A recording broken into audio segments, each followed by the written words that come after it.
प्रेक्षकांनो, लक्ष्मीच्या पावलाने या मालिकेच्या काही येणाऱ्या भागांमध्ये तुम्हाला आता अद्वैत आणि कला या दोघांच्या नात्यामध्ये एक हळूवार गोडवा निर्माण झालेला दिसणार आहे।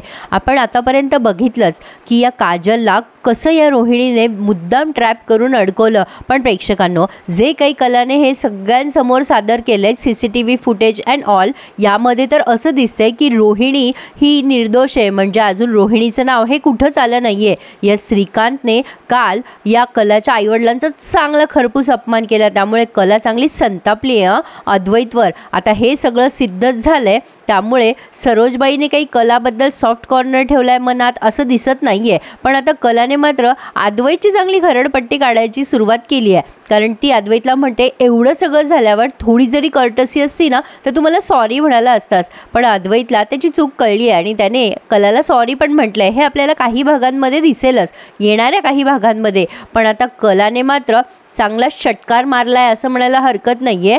तिने या अशोकची चांगलीच पोलखोल केली आहे, रोहिणीची भांबेरी उडाली आहे हे म्हणायला हरकत नाहीये। कशाला उद्योग करत असते ही रोहिणी नसते ते। आबाजींचं तर काय सांगावं, आबाजींने कलावर विश्वास दाखवला आणि त्याचमुळे कला हे सगळं सिद्ध करू शकली। आता कलाला रोहिणीला एक्सपोज करायचंय, पण प्रेक्षकांनो, तुम्हाला काय वाटतंय, कला या रोहिणीपर्यंत पोहोचू शकेल का? कारण या रोहिणीने अशोकला कॉल करून सांगितलंय की तू छू मंतर व्हायचं म्हणून। पण आता कलाने हे सगळे पुरावे समोर आणल्यानंतर मला असं वाटतं अद्वैत अशोकचा तपास नक्कीच लवकर घेणार आणि अशोक सगळ्यांच्या समोर येणार आणि रोहिणीचं सत्य उघड होणार का? पण प्रेक्षकांनो, मला नाही वाटत रोहिणीचं सत्य उघड होईल। या बाबतीत तुम्हाला काय वाटतं मला नक्की कळवा, कारण अजून असे नसते उद्योग करायला विलन पाहिजे ना मालिकेमध्ये।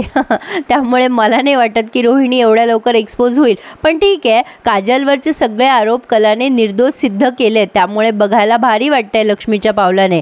तर पुढे आपण बघणार आहोत की वटपौर्णिमा विशेष भाग आहे आणि आता ह्या कलाचं मंगळसूत्र वाढवलंय, कारण आता रजनी काकू म्हणत असतात चल कला आपण वड्याला जाऊन येऊ। अगं हे काय, तुझ्या गळ्यात मंगळसूत्रच दिसत नाहीये। मग कला सांगते की काल रात्री माझं मंगळसूत्र वाढवलं। आता आबा म्हणतात अरे बापरे, असं कसं झालं? ठीक आहे, पण चांदेकरांच्या सून अशा गळ्यांनी बाहेर जाणार नाही। जा रे अद्वैत, तिच्यासाठी मंगळसूत्र आण। अद्वैतने मंगळसूत्र आणलंय, जरा तंतनच केली आहे पण आणलंय। आता आबा म्हणतात असं हातात देतात का सुनबाईच्या?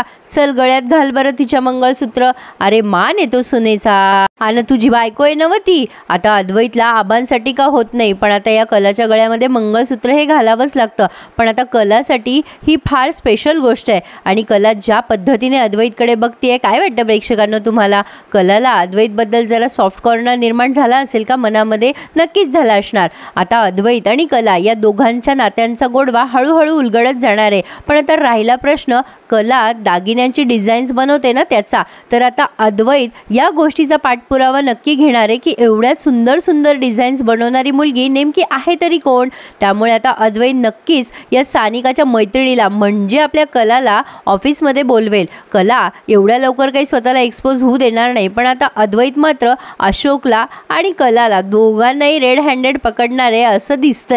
रोहिणी अशोकला कॉन्टॅक्ट करायचा प्रयत्न नक्की करणार। अशोकचा कॉन्टॅक्ट आणि रोहिणीचा कॉन्टॅक्ट होईल का हे तुम्हाला काय वाटतं मला नक्की कळवा हां प्रेक्षकांनो। अशोक हा अद्वैतच्या हाती लागेल का त्याआधीच रोहिणी या अशोकला गायब करण्यात जरा यशस्वी होईल सांगा हं मला। पण माझा असं नक्कीच अंदाज आहे की रोहिणी एवढ्या लवकर काही एक्सपोज होणार नाही। बघूयात पुढे काय काय घडतंय ते। आणि हां, या नैनाच्या प्रेग्नन्सीचं रहस्य तर राहिलंच की।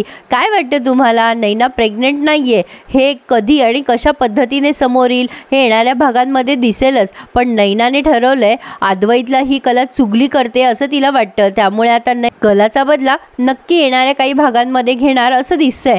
पण काय बहीण आहे नाही ही प्रेक्षकांनो, हिच्या बहिणीवर एवढं संकट आलं तरी हिचं काहीतरी तिसरंच चालू आहे। राहुलला नैनाच्या प्रियकराबद्दल कळलंय, त्याचं नाव रोहन आहे। असो, पण आता मला असं वाटतं की कला नक्कीच अशोकपर्यंत जाऊन पोहोचेल। तुम्हाला काय वाटतं कमेंट करून कळवा। आणि एक छोटासा रिव्ह्यू द्यायचा प्रयत्न केलाय। कला आणि अद्वैतच्या नात्यातला गोडवा आता हळूहळू वाढत जाणार हे मी तुम्हाला खरं तर कालच सांगितलं होतं। तुमच्या कमेंट्स मला नक्की कळवा हां प्रेक्षकांनो। आणि कसा वाटतो तुम्हाला माझा रिव्ह्यू ऐकायला हेही मला सांगा। लक्ष्मीच्या पावलाने या मालिकेचा डेली रिव्ह्यू मी आपल्या चॅनलवर द्यायला सुरुवात केली आहे. तुम्हाला माझ्या आवाजात रिव्ह्यू ऐकायला आवडत असेल तर प्लीज आठवणीने माझ्या चॅनलला लाईक, शेअर आणि सबस्क्राईब करायला विसरू नका. आणि हो, लक्ष्मीच्या पावलाने या मालिकेचे येणारे भाग नक्की एन्जॉय करा, कारण आता सरोजबाईला या कलाला साडी घेऊन द्यावी लागणार आहे. सोहम काजलसाठी काय गिफ्ट घेतो ते बघूयात, आणि काजल सोहमला चहाची पार्टी देणार आहे ते पण नक्की पाहूयात प्रेक्षकांनो. आणि खरेंचा झालेला अपमान श्रीकांतराव भरून काढतील का, किंवा आबाजी खरेंना कसा मानपान देतात हेही बघणं इंटरेस्टिंग ठरणार आहे. त्यामुळे रोहिणी तर तोंडावर पडलीच आहे, चांगली आपटली आहे असं म्हणायला हरकत नाही आहे. छान वाटलं लक्ष्मीच्या पावलाने या मालिकेचे काही भाग मला बघून.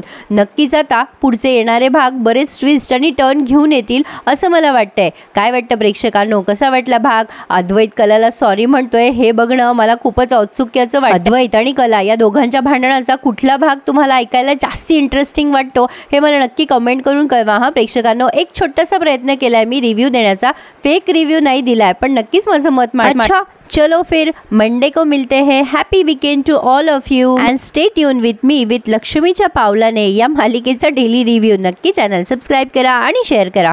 धन्यवाद.